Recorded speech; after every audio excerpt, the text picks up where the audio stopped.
I felt compelled to come on here and make a video because number one, it's been maybe a couple of months since I've published a YouTube video, and there's been good reason for that. I've been super busy lately in preparing for a boards exam, and everything basically that I was working on I've had to put on hold, including content creation and stuff related to my supplement business. But I felt compelled, like I said, to hop on here and make this video as it relates to recent labs that I've done and the results that I've gotten. And basically the reason that I had gotten my labs, because to be frank with you, I was not in the best space health-wise. Because I've been working preparing for this boards exam, I've been super stressed and my health has basically tanked down. I was not lifting weights, maybe averaging one lift a week. I was not running. I was not even getting 10,000 steps. My nutrition wasn't great, wasn't really supplementing. My sleep wasn't super good. My sleep was basically all messed up. And if you have kids, you'll understand that having kids as it is, you're super busy and sleep is hard to come by. And then you stack everything else on top of it that you're trying to work on, businesses you're trying to build, things you're trying to achieve, goals you're trying to get after, and it's easy to let your health suffer. And I decided that I don't like that and I needed to get things in order and improve my health. So before doing that, I wanted to do labs, and the results, I used Function Health to do my labs, went into, I believe it was a Quest Diagnostics facility, got the blood drawn, and it took maybe a few days before the lab results came back. In short, this video is only covering the abnormal lab values. There was like maybe 120 biomarkers. I had about 14 of them that were out of range. So this video that was actually filmed on my iPhone, and I initially did it for my Instagram stories, but I thought in the sake of being transparent with you guys to show you what I'm struggling with and what I'm going through in my own health, I wanted to also put this video out on my YouTube channel, again, in the sake of being transparent and just to show you what I'm doing for my own health and what I'm doing to improve my own health. But again, it only covers the things that were out of range, which were related specifically to my blood, like hemoglobin, hematocrit, and also my heart labs. It doesn't cover a lot of things that I want to go deeper in on, and maybe that will be a video for another time in which I go in full detail, cover even the stuff that kind of was in the normal range, but it was on the lower end of the normal range, and I'll cover all that stuff and in more detail. But anyway, hope you guys enjoyed this video, hope you find it helpful, and I hope to be making more content like this, less professional, less scripted, and more in the moment, and speaking to you and coming to you guys like this, and just basically discussing with you and sharing with you the stuff that I'm working on in my own life, whether it's business, my health and fitness journey, or even parenting. So hope you enjoyed this video. I hope you find it helpful. And as always, make sure you hit subscribe and follow along on this journey. Thank you so much. I appreciate you guys. Peace.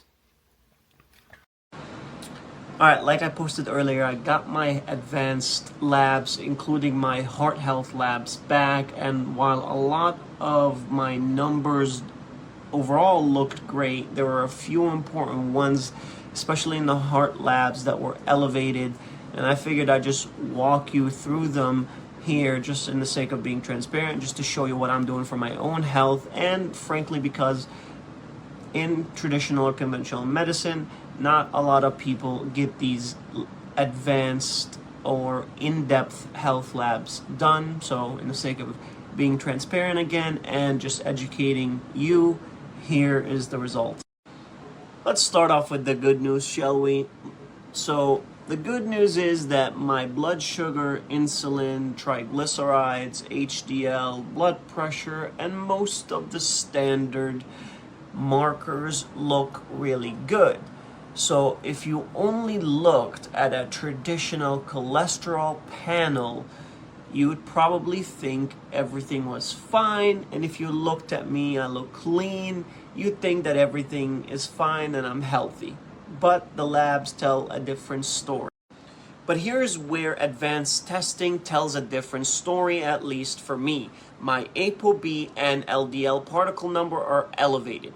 What does that mean? Think of cholesterol as passengers and LDL particles as the cars that carry them around.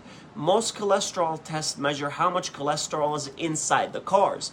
ApoB tells you how many cars are actually driving around. The more cars on the road, the greater the chance one eventually crashes into artery walls and starts the process of plaque buildup in the blood. The other big number that was elevated is lipoprotein little a, or LP little a.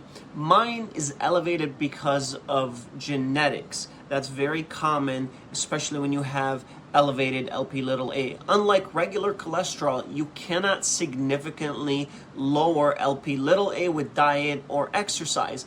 About 1 in 5 people have high LP little a, and most have no idea because it's rarely tested, and it's also sometimes happens in people like myself who look on the outside lean and healthy, but on the inside, especially with advanced heart testing, tells a different story.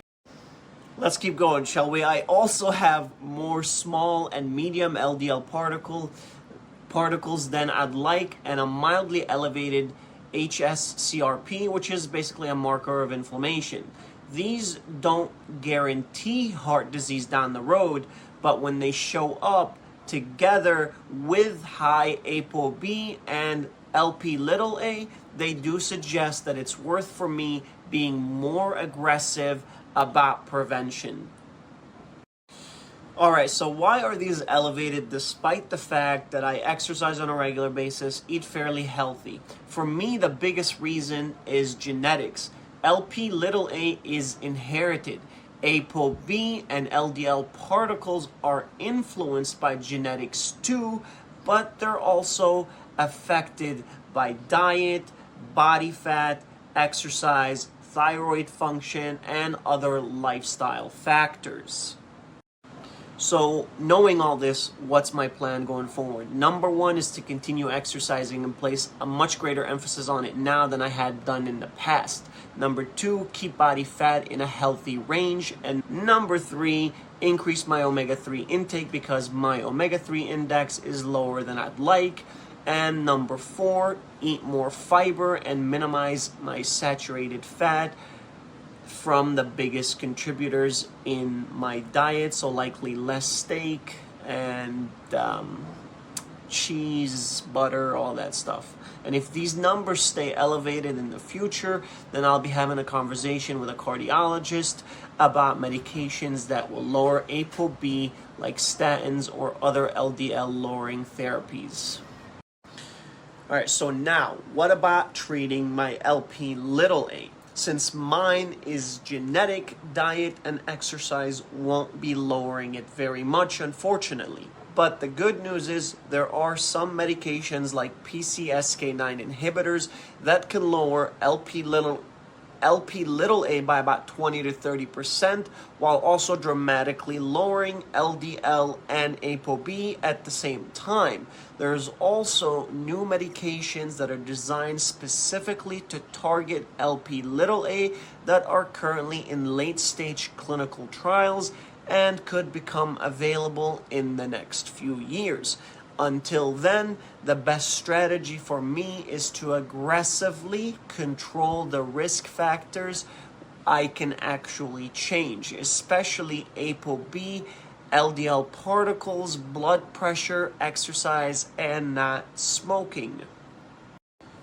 So my biggest takeaway, don't rely on a standard cholesterol panel. And honestly, another thing is I wish I would have gotten labs done like this one I did last week on a regular basis. Like I said, I think the last time I had gotten it done was about 3 years ago, and I didn't even check for these two things. And if you have a strong history in your family of heart disease or high cholesterol, ask your doctor about testing ApoB and LP little a. These two numbers can honestly change completely how you think about cardiovascular risk, and I did not expect that. Like I said, for me, it was a bit of a shock, but now that I know, I can begin to make some changes to nutrition, exercise, and even maybe medications that I might need in the future.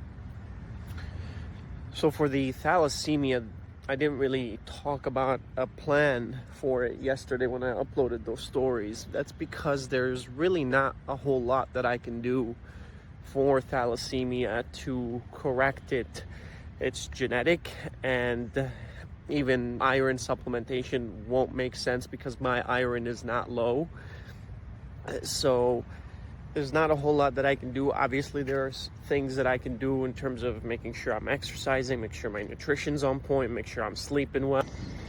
So all these things will definitely help in reducing fatigue that is very common with anemia, making sure that all this stuff is on point and optimized. And then when it comes to supplements, there's a few that might help. Again, nothing that will correct the anemia, but things like vitamin B6, things like folate, and a few other ones that I gotta look into that will help maybe reduce some of the symptoms, but nothing that will correct the anemia.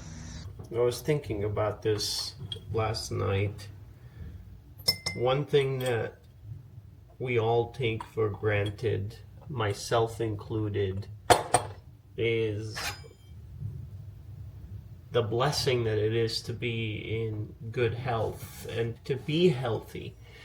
And we often don't think about it. We often take it for granted, the fact that we're in good health. And sometimes we are reminded of it because we hear something on the news, or maybe it's someone that you might know, or someone that you know of either passes away because of a heart attack at a young age, or they get diagnosed with some terminal illness that cuts their life short.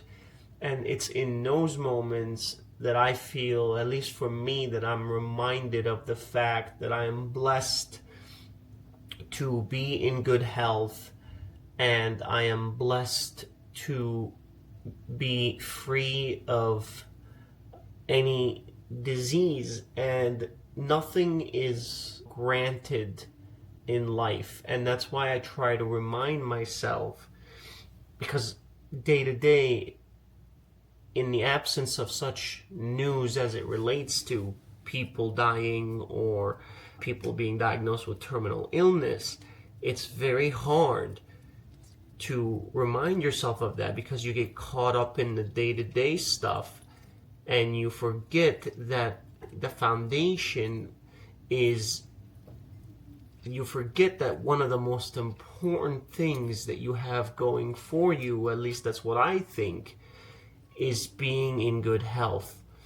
And I believe that it's the foundation upon which if you don't have that, if you don't have your health, everything else in your life becomes significantly harder.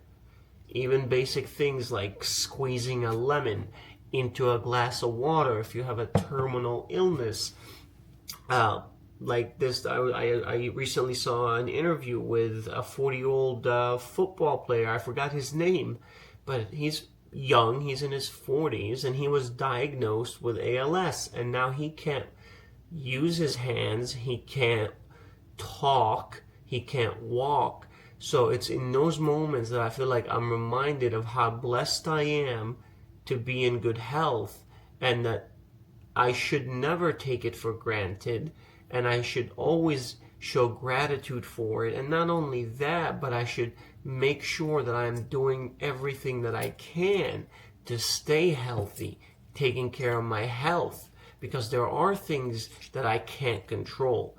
But number one, I can show appreciation and gratitude, and number two, I can be taking care of my body, taking care of my mind every single day through proper nutrition, sleep, supplementations, exercise, and taking care of my mind through reading and just meditation and connecting with myself and my soul and the universe, and never taking that stuff for granted, because it's so important, and you don't know how valuable it is to you until something, God forbid, happens that takes it away, or you get reminded of it because you see something on the news that reminds you of how important it is to be in good health.